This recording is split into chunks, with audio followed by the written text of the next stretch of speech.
Barb? Well, I guess from my own experience, it's establishing a track record, but still maintaining who you are and what your story is. That's really critical when you get your shows on television. For instance, the fishing film was aired on the Discovery Channel and a lot of the educational broadcasters across Canada, and I didn't have to conform to any of what you talked about their standards of television. I mean, this is a story of our people. And I think some credit could be given to those stations to say that, yes, this is our story. This is how the story is going to be told. It's going to be told from our community with no one leading you by the hand with a full one end to the other with a narrator, because that's not the style I like to use, because for me it's the people's voices, and the community is much more hard-hitting than being led through the film by a narrator. And some people found that hard to understand with Kwakwaka'wakw, the documentary I just worked on, but I don't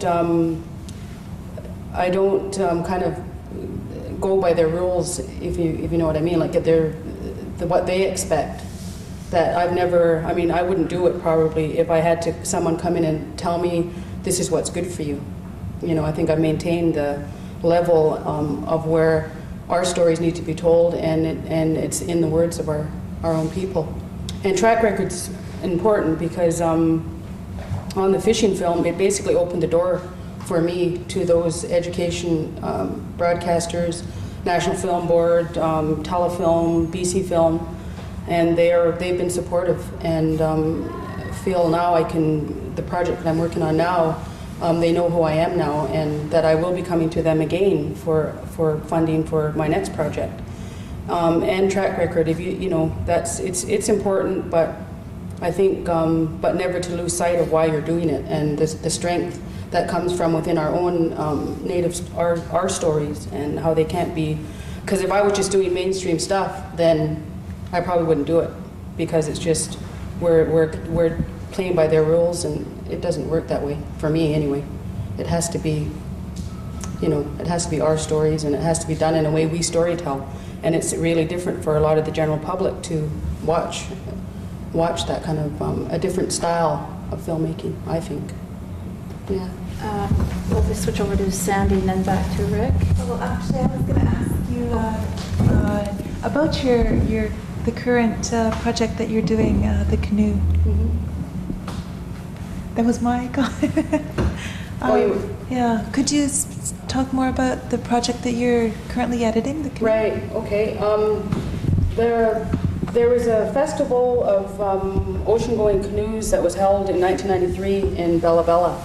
And the Knowledge Network, along with Frank Brown, who is from the Hillsville community of Bella Bella, recorded these communities building and paddling, making the journey the whole length of the coast to Bella Bella to this huge gathering.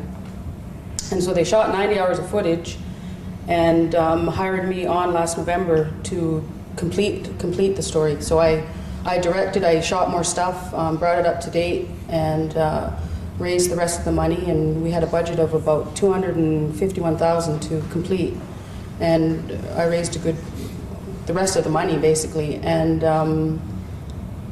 we're just finishing. We're just going to be onlining next week and delivering to the broadcasters, our Knowledge Network and SCN out of Saskatchewan, Vision TV, and TV Ontario's new half-hour series that they've got out there. And I'm directing and I guess producing, both doing those things on this show. Yeah. So what's the name of the film? It's after the festival, and it was called Gwi'mo'las. And in the Hillsville language, that means people gathering together. So that's the name of the film. After the festival? Yeah. Gwi'mo'las. Yeah, that's the name. And it's a 1-hour documentary representing 30 nations. 30 nations were there, and to represent all of those and do it in a very respectful way was very challenging, because each of the communities were given a voice. So that was hard to do.